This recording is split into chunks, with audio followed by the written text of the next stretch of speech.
बोला जा रहा है कि फिर से रिजल्ट निकाला जाएगा। इसमें ये भी खबर आ रही है कि कुछ लोगों का नाम काटा जाएगा, कहीं आपका नाम तो नहीं काटा जा रहा है। इस वीडियो को पूरा देखिएगा, आपको सारी चीजें पता चल जाएगी, कौन से छात्रों का नाम काटा जाएगा और कौन से छात्रों का नए नाम जोड़े जाएंगे। क्योंकि इसमें बहुत सारे गलतियां हैं जिसको सुधार करने के लिए वापस मंगाया। क्योंकि जाहिर सी बात, अगर सारा चीज सही होता तो क्यों वापस मंगाती, वापस तो नहीं मंगाती। तो इसीलिए इस वीडियो को अंतिम तक देखिएगा। जो लोग नए होंगे सब्सक्राइब कर लीजिएगा। चलिए हम लोग स्टार्ट करते हैं। यहाँ पे आप देख सकते हैं कि सहायक आचार्य फोल्डर में ऐसे होगा बदलाव। रिजल्ट में छूट के लिए भी एक बड़ा खेला हो गया। छूट किनको दी जाएगी, किनको नहीं दी जाएगी, क्या एक बार छूट दी जाएगी या कई बार छूट ले सकते हैं, सारी चीजों की हम लोग बात करेंगे। यहाँ पे आप देख सकते हैं, यहाँ पे आप देखिए जनरल की सीट पर मेरिट वाले ओबीसी कैंडिडेट की नियुक्ति करे सुप्रीम कोर्ट। जनरल सीट पर क्या बोल दी गया कि ओबीसी वालों को क्या करना, नियुक्ति करे।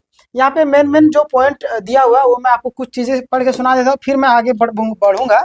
यहाँ पे देखिएगा, ध्यान दीजिए। यहाँ पे क्या बोला सुप्रीम कोर्ट, जो कैंडिडेट ओबीसी कैटेगरी में है और वह जनरल कैटेगरी की सीट पर पाए आखिरी स्टूडेंट से ज्यादा मेरिट रखता है ना, जनरल कैटेगरी में जो भी विद्यार्थी है उससे ज्यादा अगर नंबर लाया हुआ है ओबीसी वाला है ना, तो उसको क्या किया जाएगा, तो उसे जनरल की सीट में एडजस्ट किया जाए। सुप्रीम कोर्ट ने कहा कि ओबीसी कैटेगरी के ऐसे आवेदक को जनरल कैटेगरी में एडजस्ट किया जाए और उनकी सीट ओबीसी कैटेगरी और अन्य आवेदकों के लिए इस्तेमाल हो, है ना, और उनकी जो सीट है ओबीसी वालों को अन्य कैटेगरी के लिए इस्तेमाल हो, है ना।